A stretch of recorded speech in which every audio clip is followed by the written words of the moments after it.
કેમ છો બધાને? મારી channel Mrs Poonam Yadav cutting and સ્વિંગમાં સ્વાગત છે। સરસ મજાનો વિડીયો લઈને આવીશું ભાઈ બહેનો। સલવાર તો આપણે ઈઝીલી કટિંગ કરતા હોય છે, તો ઈઝીલી તમને આવડી જતી સલવાર કટિંગ કરવું બહુ સરળ હોય છે। તમારે કુર્તી કટિંગ કરવા કરતાં તમારે સલવારમાં બહુ સિમ્પલી તમે કટિંગ કરી શકો, બહુ ઈઝી હોય છે, સરળ રીતે તમે શીખી શકો। પણ પ્રોબ્લેમ ક્યાં થાય છે, જે બેલ્ટ આપણે બેલ્ટનું કટિંગ કરીએ ત્યારે સાંધા લગાવવામાં ને બેલ્ટનું કાપડ કઈ જગ્યાએથી લેવું ને કેવી રીતના સાંધા લગાવવું, ત્યાં ભાઈ બહેનોને પ્રોબ્લેમ થતો હોય।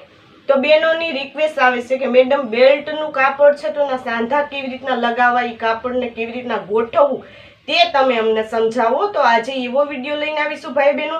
સલવારનું કટિંગ તો મેં બતાવેલું છે, ઘણા વિડીયો અપલોડ કરેલા છે, પણ આજે એવો ટોપિક છે જે આપણે બેલ્ટનું કટિંગ કરીએ ને ત્યારે પ્રોબ્લેમ થાય ને એ તમને હું સમજાવીશ ને સરળ રીતે તમે અભણ ભાઈ બહેનો કરી શકે એટલી સરળ રીતે સલવાર પણ કટિંગ કરતા હું તમને શીખવાડીશ, બરોબર? તો પહેલા આપણે કાપડ કેવી રીતના ફોલ્ડ કરવું ને તે તમને સમજાવી દઉં। આ રીતે આપણે બે ગળી છે, બરોબર? 4 પાર્ટ હોવા જોઈએ આપણા। આ રીતે બે ગળી ને 4 પાર્ટ હોય એટલે આપણે આ રીતે કાપડને ફોલ્ડ કરવું। મારે આ રીતે ગળીવાળા ભાગ છે બંને ઉપરની સાઈડ, આ રીતે વ્યવસ્થિત તમારે કાપડને ફોલ્ડ કરી લેવાનું, બરોબર? ને પછી આપણે આ ગળીવાળો ભાગ છે ને ત્યાંથી આપણે આ સલવાર છે, બરોબર? આ સીવેલી આપણી સલવાર છે, સલવારને આપણે સલવાર ઉપર રાખી દેવાની। આ રીતે આપણે સલવારને ફોલ્ડ કરવાનું। અમે ઉથવી સલવાર કરી લીધી છે, તમે જોઈ શકો છો, એને આ રીતે રાખી દેવાની। એને પણ 4 પાર્ટમાં કરવાની, બરોબર? આ રીતે ડબલ કરવાનું ને આ ભાગ છે તે આપણો ગળીવાળો ભાગ છે સલવારનો, તે ગળીવાળો ભાગે આવવું જોઈએ, એ રીતે લઈ લેવાનું છે, બરોબર? વ્યવસ્થિત પહેલા આપણે સલવારને કરી લઈએ આ રીતે।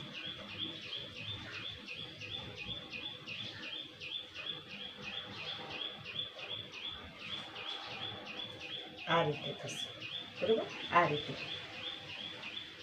જે તમારે આ પાર્ટ છે તે આ જગ્યાએ સિલાઈ વાળો પાર્ટ આ રીતે બહારની સાઈડ રહેવો જોઈએ। આ રીતે આપણે સલવારને રાખી દેવાનું છે। આ રીતે જે બેલ્ટનું છે બાદ કરી લેવાનું, બરોબર? બેલ્ટનું બાદ કરી ને પછી આપણે આ રીતે આપણી લંબાઈ લેવાની સલવારની, આ રીતે લંબાઈ લેવાની। આ રીતે અહીંયા આપણે એક્સ્ટ્રા 2 ઇંચ રાખો। મારે થોડું ઘટે છે એટલે હું અહીંયા જે કાપડ વધશે ને એનો હું અહીંયા સાંધો લગાવી લઈશ। મારી સલવારની લંબાઈ વધારે છે એટલા માટે ઘટે છે। તમારે ઓછી હોય સલવારની લંબાઈ તો તમારે ઘટવાનો પ્રોબ્લેમ નહીં થાય। આ રીતે તમે જોઈ શકો છો 37 છે, બરોબર? બેલ્ટનું બાદ કરીને 37 છે। 38 ને 39 આપણે લંબાઈ લેવાની હોય છે, કેમ કે 2 ઇંચ આપણે નીચે આ પટ્ટી જે ફોલ્ડ કરીએ ને મોરીની એના માટે લેવાની હોય છે। તો આ રીતે હું માર્કિંગ કરી લઉં છું। ફક્ત મારે થોડુંક જ કાપડ ઘટે છે તો એ થોડો હું સાંધો લગાવી લઉં। આ રીતે માર્કિંગ કરી લીધું। હવે જ્યાં બેલ્ટનું છે ને ત્યાં આપણે માર્કિંગ કરી લેવાનું સિલાઈ સહિત, બરોબર? આ રીતે આ સિલાઈ માટે ઉમેરેલું છે તો એ પ્રમાણે માર્કિંગ કરી લીધું। આ રીતે આ મોરીનું માર્કિંગ થઈ ગયું। હવે આપણે જે સીટ છે ને એનું માર્કિંગ કરવાનું છે।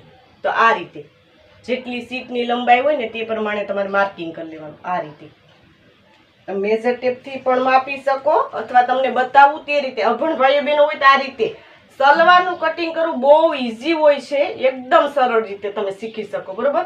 લંબાઈનું માર્કિંગ કરી એમાં 2 ઇંચ ઉમેરવાનું, સીટની લંબાઈ તો આપણે જેટલું કાપડ છે એટલું રાખી દેવાનું, કેમ કે વધારે તો ચપટી આવે, આમાં કટ નથી કરવાનું, એ ખાસ ધ્યાન દેવાનું છે। આ રીતે 10.5, બરોબર? તો આપણે આ 10.5 આવી ગયું, બરોબર? આ રીતે માર્કિંગ કરી લીધું ને આ રીતે તમે પકડીને પણ માર્કિંગ કરી શકો। આ થઈ ગયું માર્કિંગ। આ માર્કિંગ ને આ માર્કિંગ આપણે જોઈન્ટ કરી દેવાનું છે।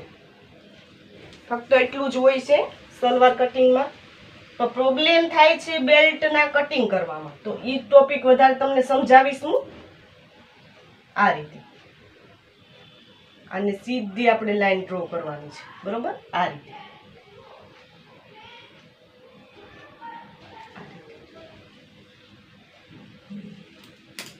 આ કટિંગ કરી લઈએ આપણે।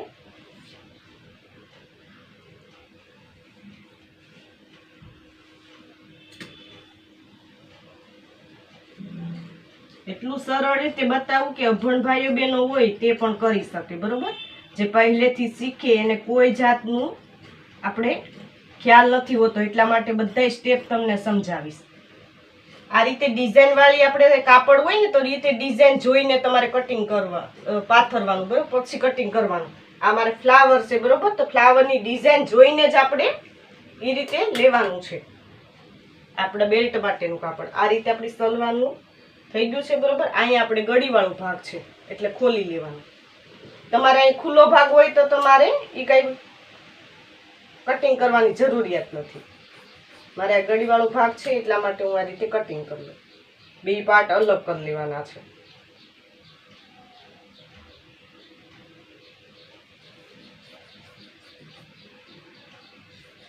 સલવારમાં તમને ચપટી લેતા ન આવડતી હોય તો તેના પણ મેં વિડીયો અપલોડ કરેલા છે ઘણા બધા, કે કેવી રીતના ચપટી લેવી. ને એ રીતે તમને ન ફાવતું હોય તો ઇઝીલી એક તમને હું ટ્રીક બતાવીશ કે કેવી રીતના ચપટી લેવી. તો તમે મને કોમેન્ટ બોક્સમાં કોમેન્ટ કરજો તો એ રીતે હું તમને શીખવાડી દઈશ. આ રીતે આપણે નીચેનો પાર્ટનો સલવારનો કટિંગ થઈ ગયો છે. હવે આપણે બેલ્ટનું જોવાનું છે, બરોબર. બેલ્ટનું ખાસ જોવાનું છે. તો આ રીતે આપણે કાપડને રાખી દઈએ, બરોબર. આ રીતે આપણે કટિંગ કરેલું છે. આ આપણો સીધો પાર્ટ છે, આ રીતે આપણે કટિંગ કરેલું છે. આ સીધો પાર્ટ છે, આ ક્રોસ વાળો પાર્ટ છે, બરોબર. હવે તમારે આ રીતે નંબર લખી લેવાના, 1 2 3 ને આ 4. આ રીતે આપણે નંબર લખી લેવાના છે. નંબર એટલા માટે લખાવું છું કે આપણે જે આ જે કટકા વધેલા છે ને એમાં આપણે જોઈન્ટ મારવાનું છે ને એ રીતે આપણે સીટ તૈયાર કરવાની છે, બરોબર. તો સીટ તૈયાર કરવામાં મેં નંબર બતાવ્યા એ રીતે 1 2 3 4 એવી રીતના લખી લેવાના છે. પહેલા લખીને પછી આપણે કેવી રીતના જોઈન્ટ કરવું ને તે તમને સમજાવું, બરોબર. આપણે એક ભાગ લઈ લીધો, બરોબર. આ રીતે એક પાર્ટ લઈ લીધો મેં. હવે આપણે બીજો પાર્ટ છે સાઈડમાં મૂકી દેવાનો છે. આ ત્રીજો પાર્ટ એ આપણે આ એક નંબરનો પાર્ટ છે ને તેને આપણે ત્રીજા જોઈન્ટ કરવાનો છે. આ રીતે તમે જોઈ શકો છો, આ રીતે થશે ક્રોસમાં. તમે સમજી ગયા હશે કે કેવી રીતના હું જોઈન્ટ આપું છું. તમને ઉભા રહો, નંબર છે તે પ્રમાણે સાઈડ હું તમને બતાવી દઉં કે નંબર લખેલા છે તે કયા કયા પાર્ટને કઈ કેની સાથે જોઈન્ટ કરવાનું છે. આ રીતે જોઈ શકો છો, 1 નંબર ને 3 નંબર એની સાથે આપણે જોઈન્ટ આપવાનું છે. આ રીતે નંબર ને 3 નંબર ને જોઈન્ટ આપી દીધું, બરોબર. આ રીતે આપણે સિલાઈ લગાવવાની છે. તે તમને મશીન પર ઉપર પણ બતાવીશ હું તમને કે કેવી રીતના તમારે એને જોઈન્ટ કરવીને ધારની સિલાઈ લગાવીને બેલ્ટનું કેવી રીતના કરવું તે તમને બધા પોઈન્ટ હું જ્યારે સિલાઈ બતાવીશ ને ત્યારે બતાવીશ. આ રીતે તમારે 1 ને 3 નંબર, બરોબર. આ એક પાર્ટ આપણો તૈયાર થઈ ગયો, એને સાઈડમાં રાખી દઈએ. હવે આપણે બીજો પાર્ટ આ રીતે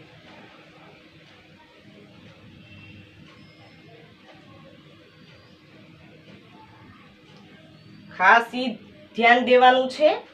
આ રીતે બીજો ભાગ ને આપણે ચોથો ભાગ. આ બીજો અને ચોથો એટલા માટે લઉં છે કે કાપડ ઉથમાં હમું ન થાય. આપણે સીધા પાર્ટ છે સીધા પાર્ટ આવવા જોઈએ અને ઉથમા પાર્ટ આવવા જોઈએ, એટલે આપણે આ રીતે જોઈન્ટ કરવાનું છે. ચારે પાર્ટ એક સરખા જ છે છતાં આપણે આ રીતે જોઈન્ટ આપવાનું છે, બરોબર. 2 ને 4 1 ને 3 એ રીતે આપવાના. ને જે આપણે ક્રોસ છે ને એ પોળા ભાગ આરે ક્રોસ જોઈન્ટ થવો જોઈએ ને આ ક્રોસ આરે આ પોળો ભાગ જોઈન્ટ થવો જોઈએ. આ રીતે આપણે સિલાઈ લગાવવાની છે. એટલે આ રીતે આપણા ટુકડા તૈયાર થશે. આ રીતે બંને તમે જોઈ શકો છો, આ રીતે ચોરસ એક ટુકડો જ બની જાય. પછી આપણે આમાં સીટની લંબાઈ ને પહોળાઈ લેવાની છે. તો હું તમને બતાવું તે રીતે તમારે લેવાની છે. આ રીતે આપણે રાખી દેવાનું, બરોબર. આ સિલાઈ માટે સિલાઈનું આ રીતે રાખી દેવાનું. આ રીતે તમને એક ભાગમાં બતાવું એ જ રીતે આ બીજો પાર્ટ તમારે કટિંગ કરી લેવાનું. હવે સીટની લંબાઈ કેવી રીતના લેવાની, આ રીતે તમે જોઈન્ટ આપી દેશો. પછી તમારે આ રીતે તમે જોઈ શકો આ સીટની લંબાઈ. તો આ રીતે આપણે પૂરેપૂરું આવે છે સિલાઈ માટેનું ઉમેરીને. આ રીતે તમે મેઝર ટેપથી પણ માપી શકો. આ રીતે 24 ઇંચ આવે બરાબર. તો આપણે 25 લેવાનું હોય છે, તો આપણે 25 પૂરેપૂરું આવે છે, તમે જોઈ શકો છો એ રીતે. હવે આપણે આની લંબાઈ લઈ લઈએ, તો આવે છે 7. આ રીતે આ સિલાઈ માટેનું રાખીને જ કટિંગ કરવું પડશે, નકર તમારે ઘટશે. 7 તો આપણે કેટલું લેવાનું? 8 ને 9 આપણે 9.5 લઈ લઈએ, કેમ કે અડધો ઇંચ આપણે સિલાઈમાં નીચે જાય. બેલ્ટ માટે આપણે 2 ઇંચ, એટલે આપણે ટોટલ 2.5 ઇંચ ઉમેર્યું બરાબર. 7 ઇંચની આપણી લંબાઈ છે, તો 8, 9 ને 9.5, એટલે એ રીતે 2.5 ઇંચ ઉમેરવાનું છે. તો 9.5 સુધી માર્કિંગ કરી લઈએ. અહીંયા તમે સિલાઈ માટેનું ન રાખેલું હોય તો તમારે સિલાઈ માટેનું ઉમેરીને લેવું પડશે બરોબર. એ ખાસ ધ્યાન દેજો. 9.5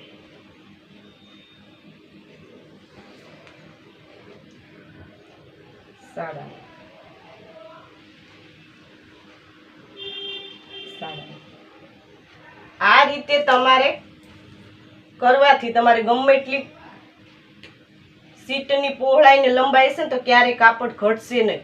આ રીતે કરવાનું છે તમારે બરોબર. આ રીતે તમે જોઈ શકો, એકદમ સરળ રીતે હું બતાવું છું કે જે સાંધા લગાવવામાં પ્રોબ્લેમ થાય ને આ ક્યારેય નહીં થાય. તમે ઇઝીલી બેલ્ટ બનાવી શકશો ને ક્રોસ કે કોઈ જાતનું નહીં આવે, સીધું ઇઝીલી તમે ચોરસ તમારે ટુકડો જ બની જશે.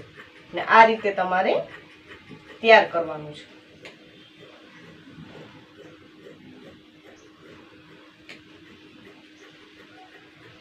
આ રીતે આપણું બેલ્ટ તૈયાર થશે. તમે જોઈ શકો છો આ સાંધાવાળો પાર્ટ છે તે સાંધાવાળા પાર્ટ એટલે જોઈન્ટ થઈ જાય ને આ રીતે આપણું બેલ્ટ બનીને તૈયાર થશે. આ રીતે મેં આ એક ટુકડો બનાવેલો છે ને એ જ રીતે તમારે બીજો પાર્ટ તૈયાર કરી લેવાનો આ રીતે બરોબર. સાંધા લગાવીને પછી કટિંગ કરજો, એટલે આ ઇઝીલી તમે આ રીતે ખસે નહીં આપણું કાપડ, એટલા માટે. પણ આ પ્રેક્ટિકલી તમને મેં બતાવી દીધું કે આ રીતે તમારે કટિંગ કરવાનું છે. જે બહેનોને પ્રોબ્લેમ થતો એ આ વિડીયો ખાસ જોવે ને કોમેન્ટ બોક્સમાં કોમેન્ટ કરે કે આ તમે ટ્રાય કરી કે ન કરી. ને આ રીતે તમારે કોઈ બ્લાઉઝના ફરમાં મગાવો, કટોરીવાળા છે, પ્રિન્સેસ છે, ટક્સવાળા કે પેટર્નવાળા કોઈ બ્લાઉઝના કે ડ્રેસના કે પેન્ટના કોઈ બી તમે ફરમાં મગાવી શકો છો. મેં નીચે વોટ્સઅપ નંબર આપેલા છે, તેમાં કોલ કરીને તમે મગાવી શકો છો. ઇઝીલી મેં તમને સમજાવવાની કોશિશ કરી કે સલવારનું આપણે બેલ્ટ હોય એમાં સાંધા લગાવવામાં પ્રોબ્લેમ થતો હોય તો તમને ઇઝીલી આ રીતે તમે સાંધા લગાવીને તમે કટિંગ કરી શકો. તો હજી સુધી અમારી ચેનલ સબસ્ક્રાઇબ ન કરો તો સબસ્ક્રાઇબ કરી લેજો, નોટિફિકેશન બેલ પર ઓલ કરજો, વિડીયો લાઈક કરજો, કોમેન્ટ પર જરૂર કોમેન્ટ કરજો ભાઈ બહેન કે વિડીયો તમને કેવો લાગ્યો. આ વિડીયો જો ખૂબ ખૂબ ધન્યવાદ.